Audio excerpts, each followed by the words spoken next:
Hi friends, welcome to ఇంటి వంట. ఇవాల్టి యమ్మీ రెసిపీ వచ్చేసి వెజ్ మోమోస్ అండి. చాలా సింపుల్ వేలో మీకు చూపించబోతున్నాను. స్ట్రీట్ స్టైల్ టేస్ట్ మీరు తప్పకుండా ఎంజాయ్ చేస్తారు. ఎప్పుడైనా చలికాలంలో కానివ్వండి, లేకపోతే వాన పడే కాలంలో కానివ్వండి, మీరు తప్పకుండా వేడివేడిగా ఎంజాయ్ చేస్తారు. మరి ఆలస్యం చేయకుండా వెంటనే ప్రాసెస్లోకి వెళ్ళిపోదాం పదండి. ముందుగా ఒక మిక్సింగ్ బౌల్ తీసుకోండి. అందులోకి 2 కప్పుల వరకు మైదాని తీసుకోండి. అలాగే రుచికి సరిపడా కొంచెం సాల్ట్ని వేసుకోండి. ఆ తర్వాత ఇందులోకి కొంచెం వాటర్ వేసుకుంటూ సాఫ్ట్ పిండి ముద్దలాగా కలుపుకోవాలండి. ఎంత సాఫ్ట్గా కలుపుకుంటే అంత టేస్టీగా ఉంటుంది మోమోస్ అనేది. ఇప్పుడు ఇందులోకి ఒక 1/2 టీ స్పూన్ అంత ఆయిల్ని వేసుకొని బాగా అప్లై చేసి ఒక 1/2 అవర్ పాటు రెస్ట్ ఇవ్వండి. ఈలోపు స్టఫింగ్ కోసం స్టవ్ ఆన్ చేసుకొని ఒక కడాయి పెట్టుకొని 3 టేబుల్ స్పూన్ల వరకు ఆయిల్ని వేసుకోండి. అలాగే సన్నగా కట్ చేసి పెట్టుకున్న తెల్లగడ్డ ముక్కల్ని కూడా వేసుకోండి.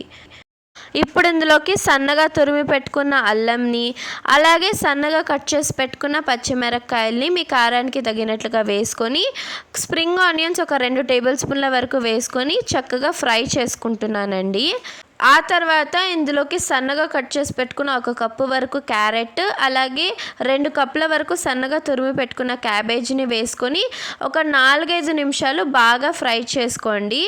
ఆ తర్వాత ఇందులోకి 1/2 టీ స్పూన్ వరకు దంచి పెట్టుకున్న మిరియాలు, రుచికి సరిపడా కొంచెం సాల్ట్ని వేసుకొని బాగా మిక్స్ చేసుకోండి. దీన్ని ఓవర్ కుక్ అస్సలు చేయొద్దండి, టేస్ట్ అస్సలు బాగోదు. ఇప్పుడు ఇందులోకి చివరిగా ఒక 2 టేబుల్ స్పూన్ల వరకు స్ప్రింగ్ ఆనియన్స్ని వేసుకొని ఇంకోసారి బాగా మిక్స్ చేసుకోండి. మన స్టఫింగ్ అనేది రెడీ అయిపోయింది. ఇప్పుడు మనం ఇందాక కలిపి పెట్టుకున్న పిండిని ఇంకోసారి కలిపి ఒక చిన్న నిమ్మకాయ సైజ్ అంత బాల్ని తీసుకొని ఈ విధంగా ఫ్లాట్గా రోల్ చేసుకోండి, పలచగా రోల్ చేసుకోండి. ఆ తర్వాత ఇందులోకి ఒక 1.5 టేబుల్ స్పూన్ల వరకు స్టఫింగ్ని తీసుకొని ఇలా సైడ్స్లో పించ్ చేసుకొని మధ్యలో ఇలా ప్రెస్ చేసుకోండి. ఇప్పుడు మోమోస్ని స్టీమ్ చేయడానికి ఇడ్లీ ప్లేట్ని తీసుకొని కొంచెం ఆయిల్ అప్లై చేసుకొని అందులోకి మనం తయారు చేసి పెట్టుకున్న మోమోస్ని పెట్టి మనం ఇడ్లీ పాత్రలో పెట్టి ఒక 10 to 15 మినిట్స్ వరకు స్టీమ్ చేస్తే సరిపోతుందండి. మన మోమోస్ అనేవి రెడీ అయిపోతాయి.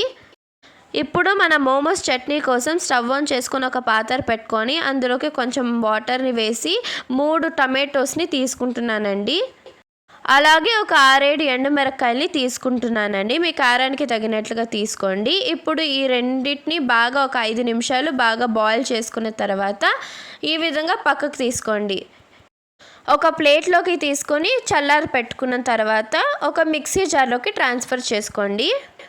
ఇప్పుడు ఇందులోకి ఒక 4 తెల్లగడ్డల్ని ఈ విధంగా పైన పొట్టు తీసి వేసుకుంటున్నాను. అలాగే 1 ఇంచ్ అల్లంని ఇలా కొంచెం చిన్నగా కట్ చేసి వేసుకుంటున్నాను. అలాగే ఒక 5 బాదం పప్పుల్ని నానబెట్టి తొక్క తీసి వేసుకుంటున్నాను అనమాట, మంచి టెక్స్చర్ కోసం. అలాగే 1 టీ స్పూన్ వరకు షుగర్ని తీసుకోండి, టేస్ట్ని బ్యాలెన్స్ చేస్తుంది. ఇప్పుడు ఇందులోకి 1 టీ స్పూన్ వరకు వెనిగర్, 1 టీ స్పూన్ వరకు సోయా సాస్ని తీసుకోండి.